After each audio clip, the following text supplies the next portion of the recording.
Morning, welcome to the next podcast of Andy Collier-talks cricket memorabilia on a bright and sunny day here in Mitcham. So we're just going to crack on today with only one thing that came through the post this week, which prompted a few things on the internet yesterday, was this lovely photograph card of, a bit like a cart the beast, of George Eliot, great Yorkshireman and England man. Lovely there. That's about 1886 to 1888. And George Eliot was, Yorkshire and England. He didn't quite make 1,000 runs for England, but what did he get? 970 something, I think. 949, beg your pardon, in 25 test matches. He won on 7 tours. The first was Harris or Vernon to Australia. And the last one was South Africa. So he had a great cricketing life. Unfortunately, he contracted pneumonia watching the Yorkshire and Kent match at Bramwell Lane and died in 1898, which is a great shame. But anyway, that prompted a few things from the 1888 tour on the thing yesterday. Was one of them was this lovely 1888 Australian team photograph. Obviously a full set here with Jones and Lyons set in at the back there, plonked in, because they're obviously missing. You generally get the team photograph without those in, so that's a bit rarer. And there's the old stereoscopic sign at the back there, so lovely item there. And we come to these lovely 2 photographs here, which took some research, I have to say, but this is 1888 at the Oval against Surrey, and you've got Percy McDonnell and Bannerman opening the batting. Australia won in 2 days this match, I think it was. You've got Harry Wood keeping wicket. It may well be George Lohman bowling, but we can't really confirm that. But it's a lovely original photograph there, and some nice bits on the back there of sort of Victorian era. So that's a lovely postcard there, or photograph there, and that came along with this one here, which is probably the second day because it's a bit brighter and the gas has gone down a bit. So the same match there. Can't quite identify the score or the players with the score there, so but we're not too worried about that. Well, I'm not too worried about that. I've got the first one, so that was good. I can remember getting these when in the days when the internet was dial-up, and all of a sudden my signal dropped out with about a minute to go. I frantically signed back on again and managed to get them right at the last second. So I was very fortunate to get that, I have to say. But it's been a nice addition to the collection. And then we've got a lovely photograph there, copy photograph of the team at the Oval, which was actually selected by the sort of southern hierarchy. But George Eliot did play, he's at the back there. George Eliot, and I think it was Shooter's only test match here. There's Shooter here, Surrey player and captain.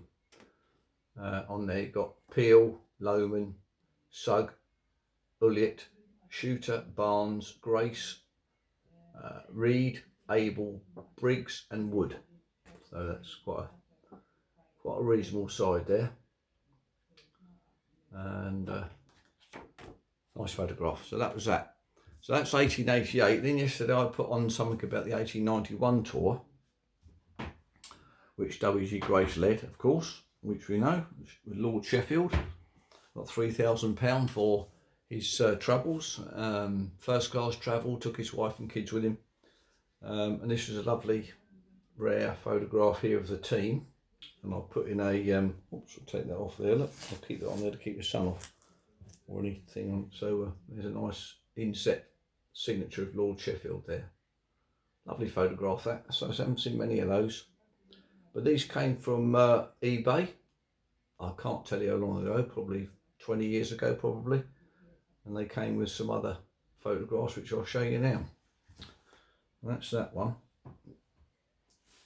They came from a scrapbook with sort of penciled in information. This says Earl of Sheffield, Huon Road, Tasmania.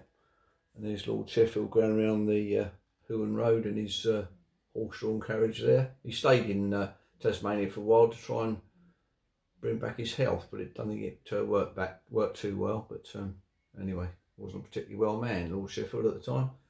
As we know, Lord Sheffield left £150, which generated the Sheffield Shield, which they still play for today after it's changed the milk cup and stuff in Australia. And this is another one. I don't necessarily think it's the same tour, but this is the ISIS with Lord Sheffield on the Nile. There is specific information about the tour on the Nile, so I'm thinking it might not quite be the 1891 tour. Again, a lovely photograph there. What's it say on the bottom there? The Earl of Sheffield, the Nile, and that's actually the ISIS, that ship, that Nile ship. That's another nice one. So that's those three. And then a couple of years ago, this came up at Tim Knight's auction, and you've got a lovely entertainment sheet here. This is on the last night when they arrived in Australia, November the 6th. The Darkest African Minstrels. Not quite politically correct these days, but nice to have that connected with the tour. And Reed singing, Peel, Briggs, Stoddart are all doing something, songs or whatever, doing a reading. So it's a lovely piece of information there, and you can hark back to the days that they were on board the Arcadia.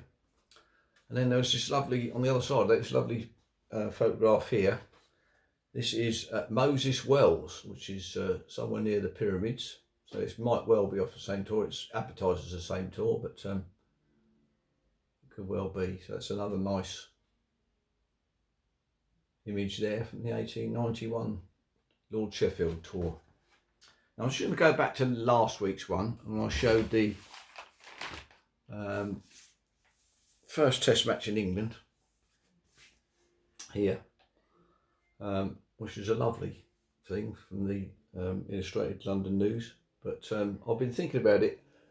It's definitely not a print, put it like that. And I seem to remember when I bought it, he said he seemed to think it was the original that was used for the paper. This one's got the leader on the top there.